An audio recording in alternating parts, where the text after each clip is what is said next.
Olá, olá pessoal. Estamos começando aqui mais uma live de esquenta para o Enepeia. E o nosso evento está bem próximo agora, né? Ele vai acontecer nos dias 17, 18 e 19, 24, 25 e 26 desse mês. E para quem ainda não se inscreveu, as inscrições vão ficar abertas até o dia 7 desse mês também. Então passem lá no nosso site para garantir logo a sua inscrição.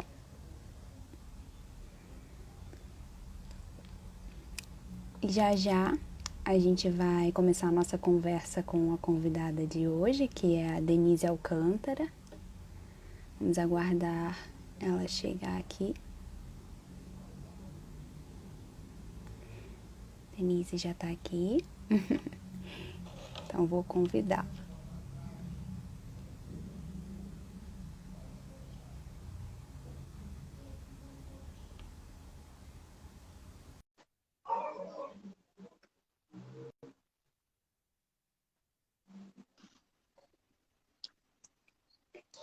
Olá, Denise. Tudo Olá, bem? Boa Dayana. noite. Você está me Boa ouvindo? noite. Estou ouvindo muito Tudo bem. certinho? Está me Ah, ouvindo bem? tudo certinho. Que bom. Uhum. Então vamos começar, né? Então pode já começar se apresentando aí para o pessoal, por favor. Fique à vontade. Bom, eu sou a Denise de Alcântara Pereira, sou professora do Departamento de Arquitetura e Urbanismo da Universidade Federal Rural do Rio de Janeiro e do Programa de Pós-Graduação em Desenvolvimento Territorial e Políticas Públicas, onde eu atuo como professora permanente desde 2012. Na verdade, desde 2012, 2013. 2012 eu entrei na Rural. Eu sou professora de arquitetura e urbanismo, né, na área de projeto, no departamento de arquitetura e urbanismo, e da pós-graduação a gente lida muito com questões de políticas públicas, desenvolvimento, sustentabilidade, território, e sou líder do grupo de pesquisa GEDUR, Grupo de Pesquisa de Planejamento Urbano e Desenvolvimento Territorial, também baseado lá na Universidade Rural. Entendi. E aí, no meio disso tudo, onde entra o paisagismo?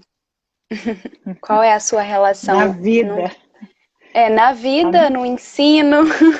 a minha relação, na verdade, eu estava pensando sobre isso quando vocês me convidaram para participar da live, e eu comecei a pensar sobre a minha trajetória acadêmica, né, desde o período de faculdade ainda, em que eu tive um curso de paisagismo assim, na faculdade muito incipiente, né, muito pouco desenvolvido, não foi um curso de paisagismo. E aí eu sempre gostei de plantas, eu sempre gostei da natureza, eu sempre gostei de jardins, eu sempre gostei do espaço livre. E, hum, e eu fui atrás, né? Eu comecei a fazer cursos. Então eu fiquei lembrando disso, né, antes dessa live, porque eu falei assim, nossa, na época de faculdade, isso já são muitos anos atrás, muitos, Ah, que isso! eu não vou nem dizer. Não, eu vou dizer, eu me formei na graduação em 88, para você ter uma ideia, 88. Então, eu comecei a buscar. Claro, a gente está na faculdade, né? Você fica curiosa, você quer saber mais, você quer aprender mais. Então, eu comecei a buscar fotografia, paisagismo, outras áreas que não eram enfatizadas no curso, né, de Uhum. graduação que eu fiz. E eu fiz um curso na ABAP na época, em São Paulo. Eu fiz um curso no Jardim Botânico do Rio de Janeiro. Eu fiz todos de paisagismo. E eu tive naqueles cursos, que eram cursinhos, assim, cursos rápidos. Eu fiz um curso também Uhum. na PUC Rio, não sei se é da PUC. Enfim, eu corri atrás dessas coisas, né? Em relação à paisagem. Então, desde da questão da botânica, até as questões da organização do espaço em várias escalas, né? Desde o jardim até a cidade. Uhum. Isso sempre me encantou muito. E a vida, né? A trajetória profissional, eu atuei durante 15 anos, né? Como profissional, fazendo projetos em vários segmentos. E, mas sempre tinha alguma coisa relacionada à paisagem, ao espaço livre, ao sistema, né, a esse sistema dos espaços livres, seja na escala urbana, seja na escala da residência, ou seja, numa escala micro até a escala macro.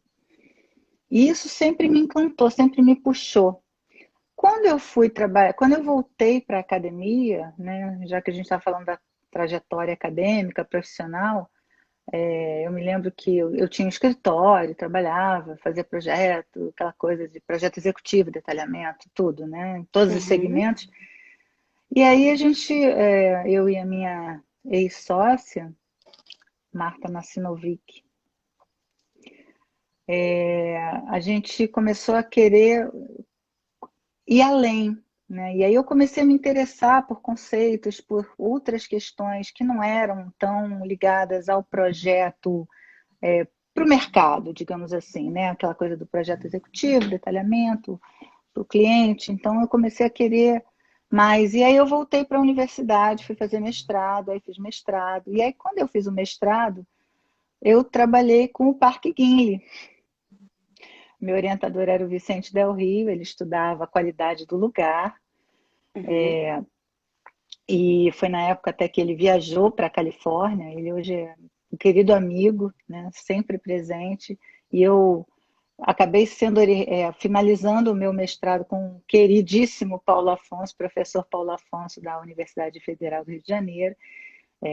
E, e trabalhei o Parque Guinle, a qualidade do lugar no Parque Guinle, avaliando a qualidade do lugar, o espaço do parque, né? O espaço livre, Nossa, entrou um bicho aqui. É, participando da live. Porque eu tenho uma floresta aqui atrás de mim, né? Então Ah, que sempre tem os delícia. bichinhos, fazem parte da Isso natureza. aí. Aham. E, enfim, e aí eu comecei a voltar mais para a questão urbana, né? Uhum. Aí na escala do parque, na escala da quadra, eu estudei o Lúcio Costa, a arquitetura modernista, no meu mestrado. E, mais uma vez, né, a questão dos conceitos do Kevin Lynch, do Gordon Cullen, né, as análises de visão serial. E aquilo foi despertando em mim assim, uma intenção de reaproximação com a escala da paisagem, com a morfologia da paisagem.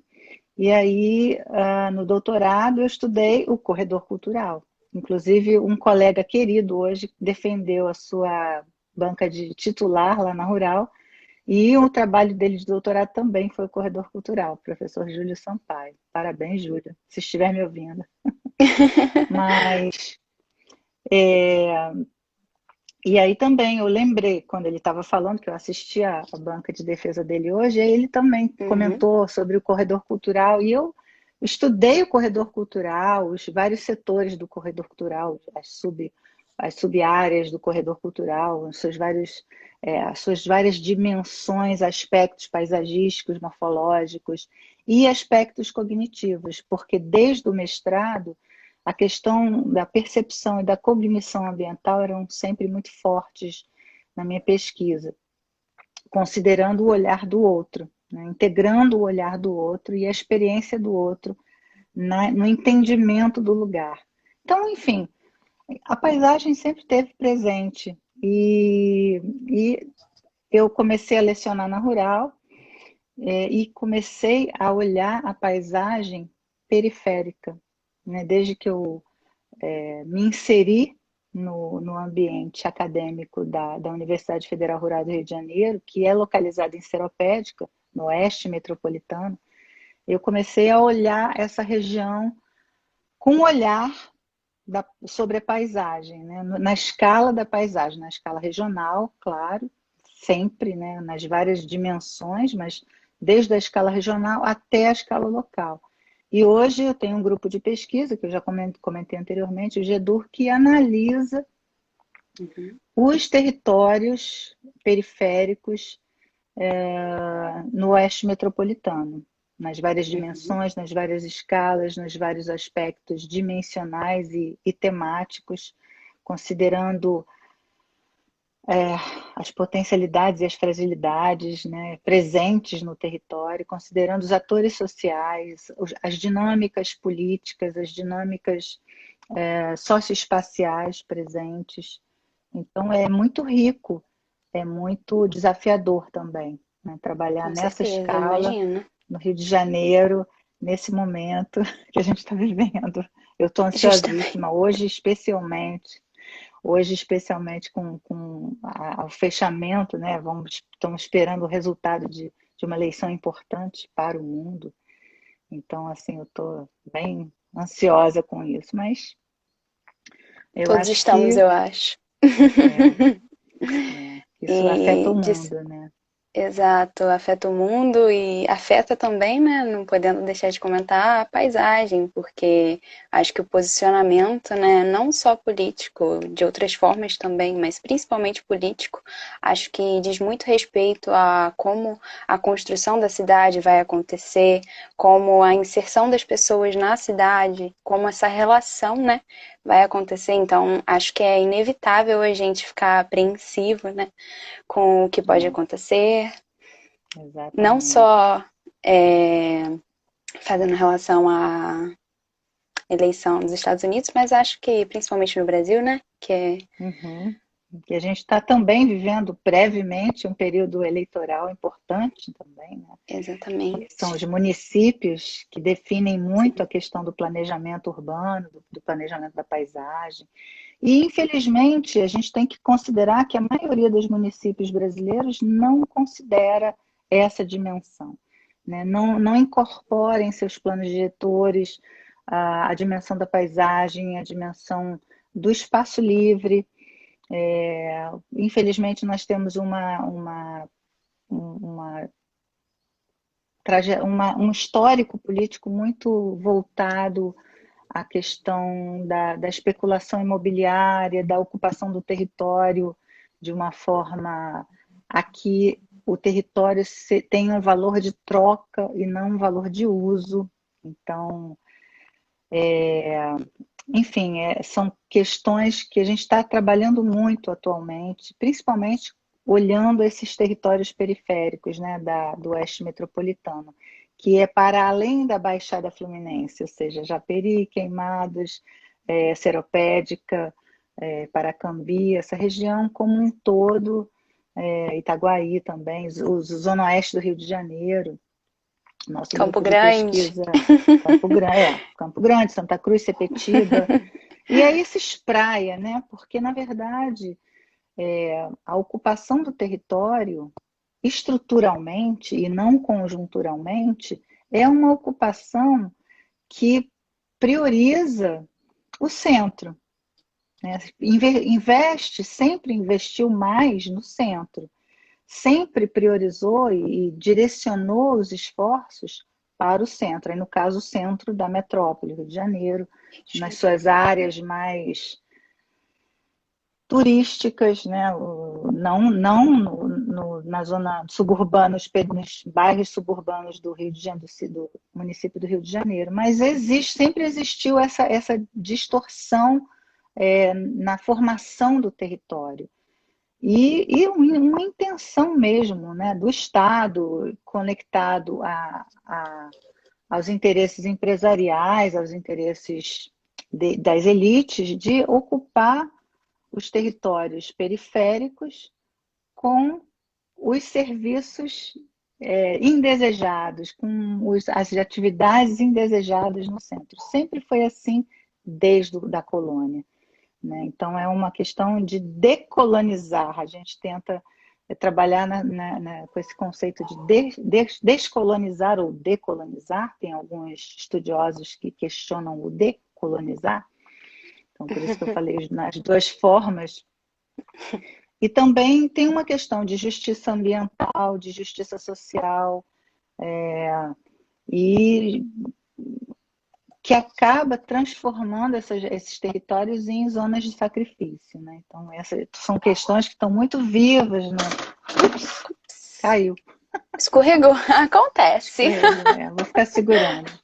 Tudo Enfim, bem. são questões muito vivas nos nossos estudos e que tem muito a ver com a paisagem, a morfologia da paisagem, o entendimento, né, das questões estruturais e estruturantes, dos elementos que configuram os espaços urbanos, periurbanos, rurais, né, que são áreas importantíssimas no sentido da justiça alimentar, né? Você pensar que os espaços periurbanos e rurais são fornecedores de grande parte do alimento da população das cidades, né, como um todo, todas as cidades do mundo, tem uma área, normalmente periférica, que é uma área que fornece alimento, e não são essas áreas de latifúndios, de monoculturas, porque a monocultura não fornece alimento, né? O alimento é produzido pelo pequeno produtor, pelo pequeno Exato. agricultor, pelo pequeno pecuarista, né, que tem uma pequena granja, a criação de porcos, criação de gado, enfim, mas em pequena escala, porque a grande escala é exportada. A grande escala fornece alimento para os porcos da China, né? Também tem isso, enfim.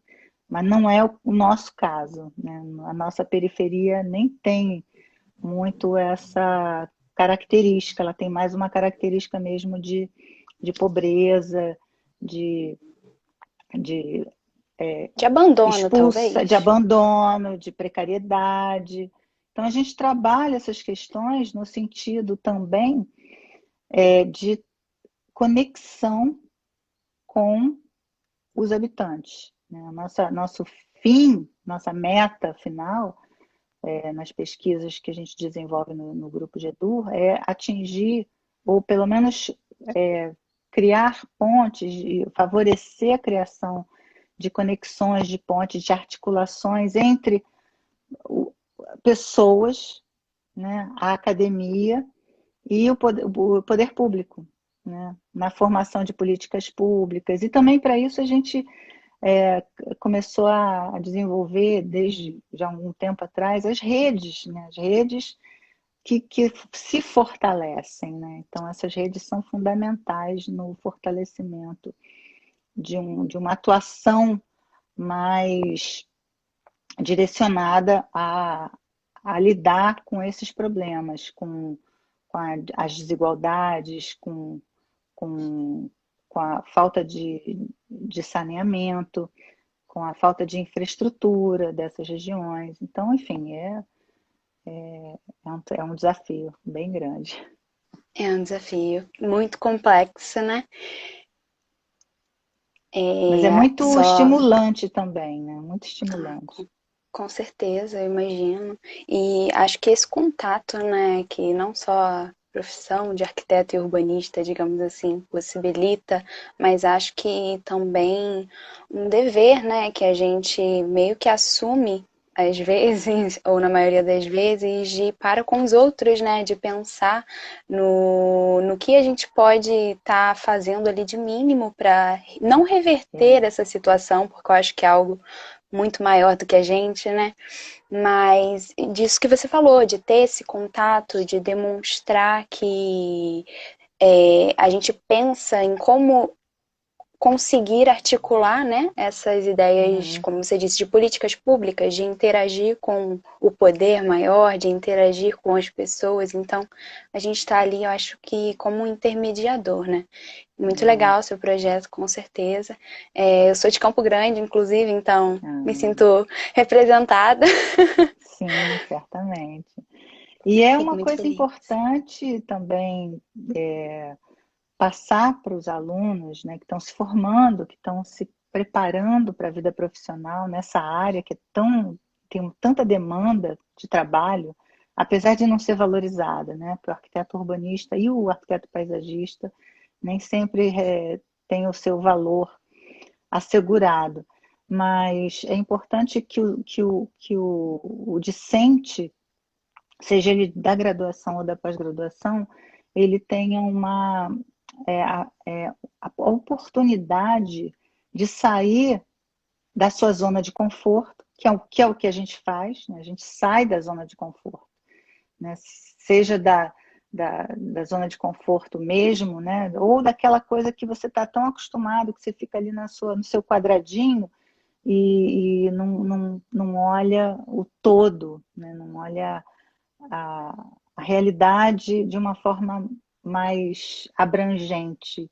E é importante ver, né, vivenciar essas questões e pensar fora da caixinha, né? Tem uma teoria da transformação, a teoria da mudança, a teoria da transformação, é Theory of Change, que vários estudiosos trabalham, e é exatamente essa questão de você pensar de uma forma, eu não quero dizer assim inovadora, porque a gente fala inovadora e vai para uma questão de tecnologia, de empreendedorismo, e não é isso, mas é pensar de uma forma que você junte o conhecimento técnico, né, que você desenvolve na academia e para para se tornar um profissional qualificado, com o conhecimento leigo, com o conhecimento local,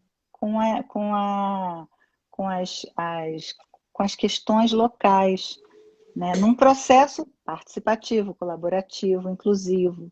Então, isso tem muito a ver com a justiça ambiental, com a justiça social, porque você traz para junto, a gente traz para o nosso meio é, essa possibilidade de intercâmbio que é riquíssima, essa possibilidade rica de trocar as experiências, né? Então a gente trabalha também muito com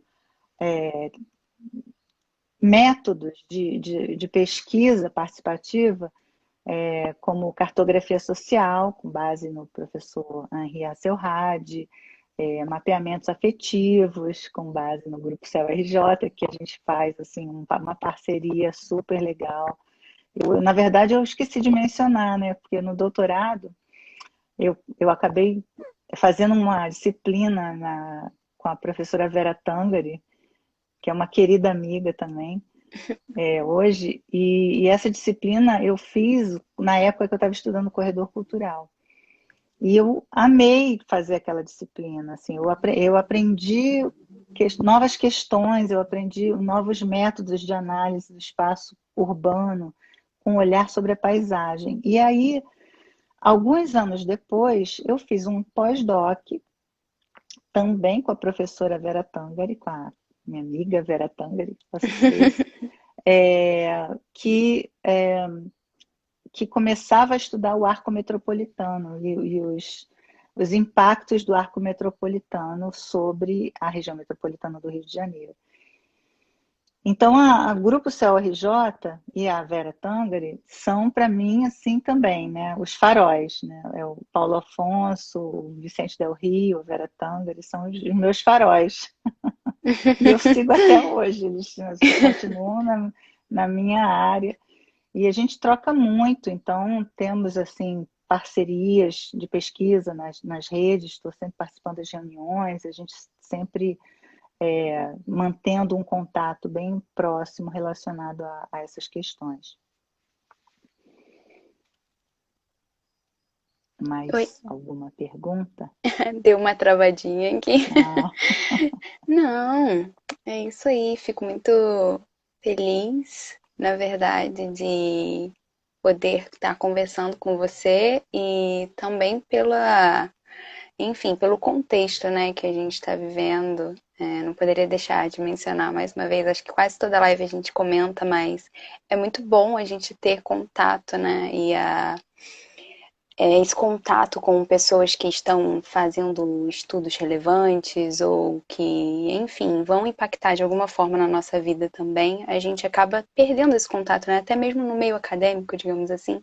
E aí é muito legal poder, por exemplo, estar conversando aqui com você agora e, querendo ou não, vivenciando um pouquinho dessa história e da sua Uhum. relação com o paisagismo e da Vera ou de outros que Sim. também sempre tem muito a acrescentar.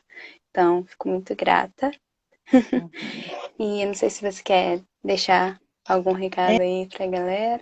Sobre o Enepeia, que é um evento assim que eu acompanho há muito tempo já, né? O Coapacel, que sempre foi junto, o colóquio Coapacel e o Uhum. Enepeia, nos momentos assim que poder, a gente podia se juntar, né? E isso faz muita falta, gente.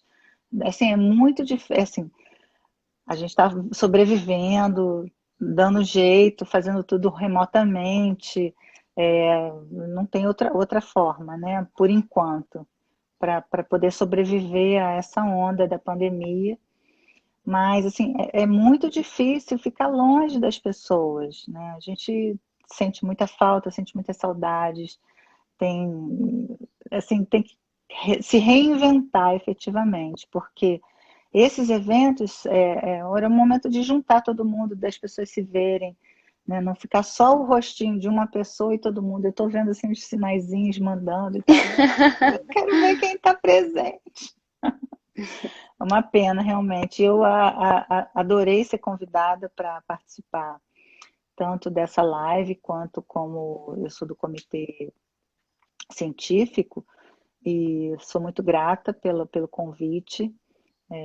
Já recebi aqui a minha tarefa para a semana que vem, para participar lá da mesa que eu vou coordenar.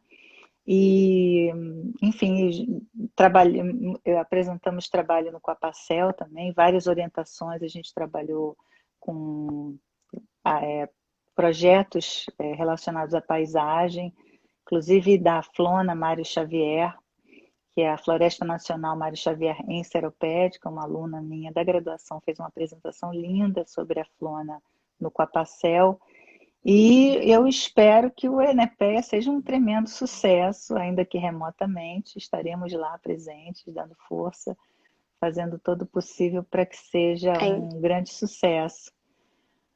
Ainda que a gente não possa, Daniele, né, se e a encontrar Daniele pessoalmente. que é, e mando um beijo especial para Daniele Aliprandi, que eu imagino que esteja por aí também. Tá aqui assistindo a gente. É, Ah, que bom. Realmente é uma pena a gente não poder estar tendo esse contato. Isso que você disse tem total razão. Acho que seria incrível.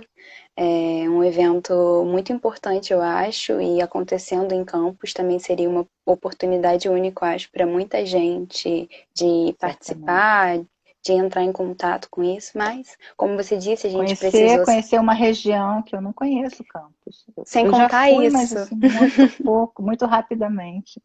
Olha Mas não só, vai vai ter faltar oportunidade, não vai faltar oportunidade. isso aí, a gente vai ter que pensar em outro evento. Certamente. Mas, como você Pode disse, contar comigo. a gente precisou se reinventar, né? Então, Exatamente. é isso aí. Mas, então acho que fechamos aqui. Foi um prazer conversar com você, Denise. Muito obrigada pela disponibilidade Prazer aí do foi seu meu. tempo. Conversa Muito muito obrigada boa. para você. E E a até gente, até semana que vem, então. isso aí, a gente se encontra no Enepeia. Ó, tem um recadinho aí, ó. Da Da Deia Duarte. Daniela, Andréia Isso aí. Duarte. Saudades Saudade também. dessas aulas. É. Muitos fãs. Então é isso. Muito obrigada, Denise. Tá, Um obrigada a beijo. você, Daiane. Um beijo.